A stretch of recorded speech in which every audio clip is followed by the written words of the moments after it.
जय श्री कृष्ण। प्रिय भक्त हो, आज हम देखने वाले हैं सफलता ही प्रभुता है। यह परम पवित्र अध्याय। मित्र हो, जीवन में ऐसी मोटिवेशनल बातें सुनने से सफलता प्राप्त हो सकती है।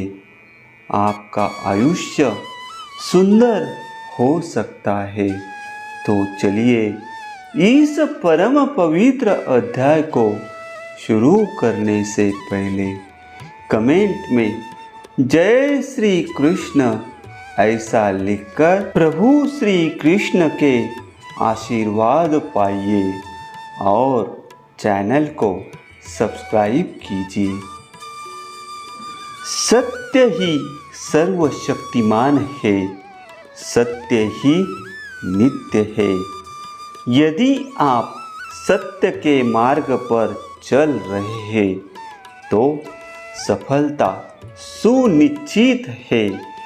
सत्य पर आधारित सफलता में ही प्रभुता निहित है, अर्थात सत्यता ही प्रभुता है, प्रभुता ही सफलता है और सफलता ही प्रभुता है। आप तो बस सत्यता के साथ सफलता की ओर कदम दर कदम बढ़ाते रहे। प्रभुता की चिंता न करें, प्रभुता तो स्वतः ही उपलब्ध हो जाएगी। हर व्यक्ति, हर प्रकृति और समाज का बहुत बड़ा कर्ज होता है। कर्ज चुकाते रहना ही व्यक्ति का सबसे बड़ा फर्ज होता है और फर्ज निभाने के लिए कुछ ना कुछ तो करना ही पड़ता है। हमें अपने कार्य क्षेत्र में अच्छी बुरी सभी परिस्थितियों से गुजरना पड़ता है, किंतु जब हम हर कार्य को ईश्वरीय कार्य समझते हुए शुद्ध मानसिकता के साथ संपन्न करते हैं, तब हम प्रभुता के अत्यधिक निकट होते हैं और यह निकटता ही हमारी सफलता है। सफलता ईश्वरीय प्रेरणा और संवेदनशीलता पर निर्भर करती है। यदि हम सफलता को ही आराध्य की आरती समझ ले तो हमें अलग से किसी पूजा पाठ की आवश्यकता नहीं पड़ेगी। काम में विश्वास करना ही हमारी आस्तिकता है और काम को नकार देना ही नास्तिकता है। इसलिए पूर्ण आस्तिकता के साथ अपना काम करते रहना चाहिए।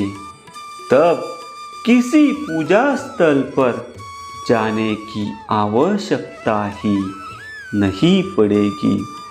यदि आपको किसी साकार भगवान के दर्शन हो जाए तो क्या मांगोगे? निश्चित रूप से कोई न कोई सफलता ही मांगोगे अवश्य, क्योंकि अब तक पत्थर की मूर्तियों से भी कुछ न कुछ मांगते ही आए हैं। याद रखें, जब तक मांग है तब तक ईश्वर के दर्शन जरा कठिन ही है। इसलिए पहले मांग समाप्त करो और मांग सफलता प्राप्त होने पर ही समाप्त हो सकती है। अर्थात अपनी कल्पनाओं को साकार करो, सफलताओं को साकार करो। फिर संभवतः किसी साकार भगवान की आवश्यकता ही नहीं रहेगी। अगर गहराई से देखा जाए तो यह परमात्मा किसी को नहीं चाहिए। परमात्मा तो बस एक बहाना है। यहाँ तो किसी को भी सफलता के अतिरिक्त कुछ नहीं चाहिए। साधु संत, यशस्वी तपस्वी, ज्ञानी ध्यानी, योगी को भी कोई न कोई सिद्धि चाहिए, कोई न कोई प्रसिद्धि चाहिए। जिस प्रकार परमात्मा एक रहस्य है, उसी प्रकार सफलता भी एक रहस्य है। जिस प्रकार परमात्मा आपके सबसे निकट है, उसी प्रकार सफलता भी सबसे निकट ही है। जिस प्रकार परमात्मा को शब्दों में अभिव्यक्त नहीं किया जा सकता, उसी प्रकार सफलता को भी अभिव्यक्त नहीं किया जा सकता। दोनों ही अनुभव की वस्तुएं हैं और इनमें से किसी एक की अनुभूति ही दूसरे की अनुभूति है। जिस प्रकार कोई दूसरा व्यक्ति आपको परमात्मा के दर्शन नहीं करवा सकता, उसी प्रकार कोई दूसरा व्यक्ति आपको सफलता भी नहीं दिलवा सकता। आपको केवल तरीका बताया जा सकता है, मार्ग भी आपको ही चुनना पड़ेगा, उस पर चलना भी आपको ही पड़ेगा। चलने पर जो समस्याएं आएंगी वे आपकी अपनी समस्याएं होंगी और उन समस्याओं से जूझना भी आपको ही पड़ेगा। किसी न किसी रास्ते पर चलकर तो देखिए, सभी रास्ते सफलता तक ही जाते हैं। यह भी सच है कि किसी निश्चित प्रयोजनार्थ ही हमें इस धरती पर भेजा गया है। प्रकृति और समाज द्वारा हमें किसी विशेष प्रयोजनार्थ ही सहेजा गया है। उस विशेष प्रयोजन की पहचान करना ही बुद्धत्व प्राप्त करना है। अगर दुनिया एक दुर्घटना है तो आदमी भी उसी दुर्घटना की उपज है। जिस प्रकार दुनिया की हर वस्तु सहज एवं सक्रिय है, उसी प्रकार हर व्यक्ति भी सहज एवं सक्रिय है। याद रखें, व्यक्ति जब तक सक्रिय है तब तक ही वह दुनिया का हिस्सा है। वस्तुतः व्यक्ति की सक्रियता ही प्रभुता है। एक निश्चित आरामदेह सुरक्षा, एक गहन आंतरिक शांति एवं सहज सुखद अनुभूति व्यक्ति की तांत्रिकाओं को शांत करती है। जब व्यक्ति समूची धार्मिकता के साथ अपने काम में डूब जाता है, तब शांति के माध्यम से ही सफलता बरसती है। याद रखें, परमात्मा की तरह ही सफलता भी आपके भीतर ही है। यदि सबसे दूर कोई है तो वह आप खुद ही है। अपने आप से अपनी दूरी घटाइए, सफलता पाइए। महान वैज्ञानिक एडिसन थोड़ा ऊंचा सुनते थे।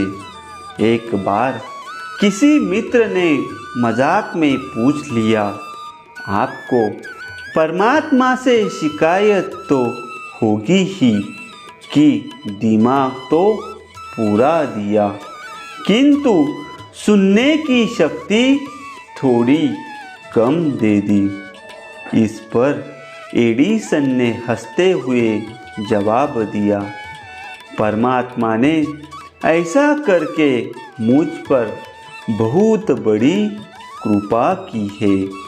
अगर मैं दुनिया की सुनता तो बिखर जाता, दिल की सुनकर ही मैंने कुछ किया है। मेरे लिए तो सफलता ही प्रभुता है।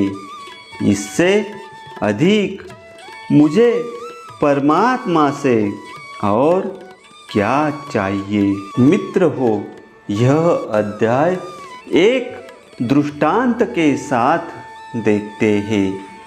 एक बार एक व्यक्ति सुबह सुबह बुद्ध के पास आया और पूछने लगा, महाराज, आपने अब तक कितने व्यक्तियों को मोक्ष का रास्ता बताया है? कितनों को निर्वाण का तरीका समझाया है? कितनों को सत्य का दिग्दर्शन करवाया है? बुद्ध ने गंभीरतापूर्वक जवाब दिया, तुम्हारे प्रश्नों के उत्तर मैं शाम को दूंगा। इस बीच तुम्हें एक काम करना पड़ेगा। इस गांव के प्रत्येक वयस्क व्यक्ति के पास जाकर पूछना है कि वह क्या चाहता है। सबके जवाब लिखते जाना और शाम को आकर मुझे बताना। इस पर जिज्ञासु गांव के हर व्यक्ति के पास पहुंचा। गांव छोटा ही था। वयस्क व्यक्ति करीब 100 ही थे। सबसे पूछता गया और जवाब लिखता गया।